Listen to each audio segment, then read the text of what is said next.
મજામાં છો ને? હું પણ મજામાં છું, તમે પણ મજામાં જશો. તો આજે આપણે સૂકી મેથી આવે છે ને એનું આપણે શાક બનાવવાનું છે. તો હું છે કે હવે ઉનાળામાં આપણને શાકભાજી ઓછા મળે, કારણ શિયાળામાં તો આપણને ઠંડીમાં તો મળતા હતા. હવે ઉનાળામાં ઓછા શાકભાજી હોય, તો એવી રીતે આપણે કઠોળનું બનાવતા હોય એમાં આપણે આ સૂકી મેથી આવે ને એનું શાક બનાવશું. આવી રીતની સૂકી મેથી આવે. હવે આપણે પહેલા ગેસ શરૂ કરી દઈશું, કુકર મૂકી દઈશું ને એમાં 1 ગ્લાસ પાણી ગરમ કરવા મૂકી દઈશું.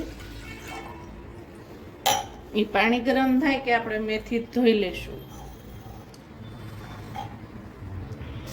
આ એટલી મેથી છે ને 2 જણાની થાય. 2 જણાને થાય, તમારે ઘરમાં જેટલા વ્યક્તિ હોય એ પ્રમાણમાં તમારે બનાવવાની. એમાં મુઠ્ઠીનું માપ રાખવાનું, જેટલા જણા હોય ને એટલી મુઠ્ઠી મૂકવાની, એટલી મુઠ્ઠી. આ 2 મુઠ્ઠી છે દાળ મેથી, સોરી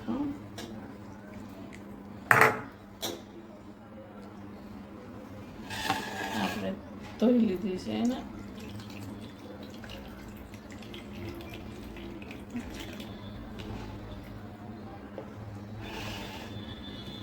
આપણે આ પાણી અંદર નાખી દઈશું.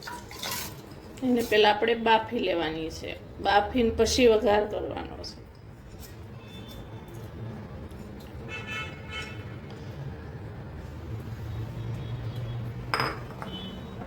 ને હવે એની અંદર આપણે મીઠું નાખી દઈશું, 1 ચમચી નાની.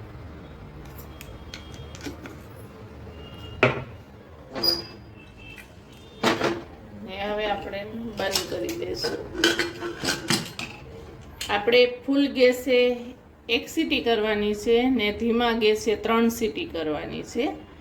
તો આપણે હવે એને સીટી કરી લઈશું.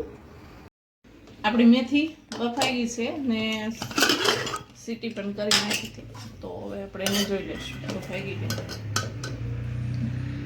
જો એકદમ બફાઈ ગઈ છે. હવે આને આપણે બાઉલમાં કાઢીશું.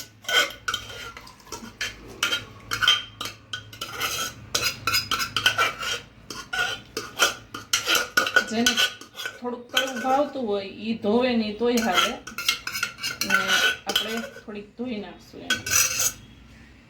આમાં થોડું પાણી નાખીને લઈ લઈએ આપણે.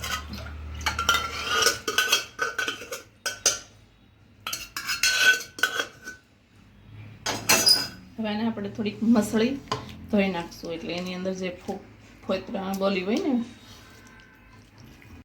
એની અંદર જે કડવાશ હોય ને એ બધી નીકળી જાય. એવી રીતે આમ ફોતરી બધી નીકળે એટલે આપણે થોડુંક હજુ પાણી નાખશું. મસળીને ધોઈ નાખવાની આપણે, 2-3 પાણી એને ધોઈ નાખશું આપણે. આવી રીતે આમ પાણી કાઢી નાખવાનું.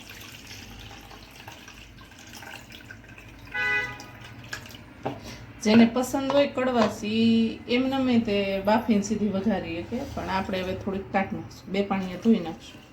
આપણે મેથી ધોઈ નાખી છે ને હવે એમાં આપણે વઘાર માટે જોશે લીમડો, મીઠો લીમડો, પછી લસણ છે એનું ઝીણું ઝીણું કટિંગ કરી નાખવાનું છે, લીલા મરચાં છે એને પણ કટિંગ કરી નાખવાનું, થોડો ગોળ, મીઠું ને છાશમાં વઘારવાનું એટલે છાશ જોશે ને તે, ને આપણા રેગ્યુલર મસાલા.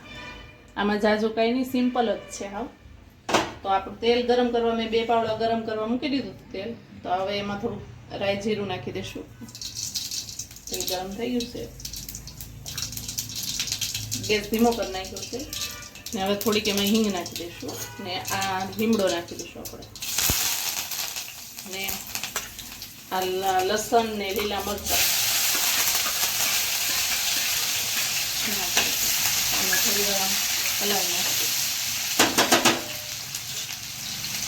એની અંદર આપણે હળદર નાખી દઈશું, 1/2 ચમચી.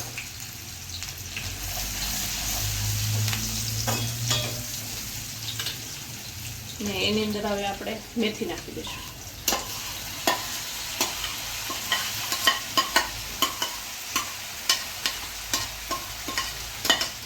તમે પાણીમાં બનાવી શકો છો ને છાશમાં બનાવી શકો છો. અમે સાસમાં બનાવીએ છીએ. આવી રીતે થોડીક વાર એને થવા દઈશું. આપણી મેથી થોડીક કકડી ગઈ છે. હવે એની અંદર આપણે મસાલા કરી દઈશું. તો એમાં લાલ મરચું નાખશું. તમે જેટલું તીખાશ ખાતા હોય એ પ્રમાણે રાખો. અમે 1.5 ચમચી નાખશું. ધાણા જીરું પાવડર 1 ચમચી.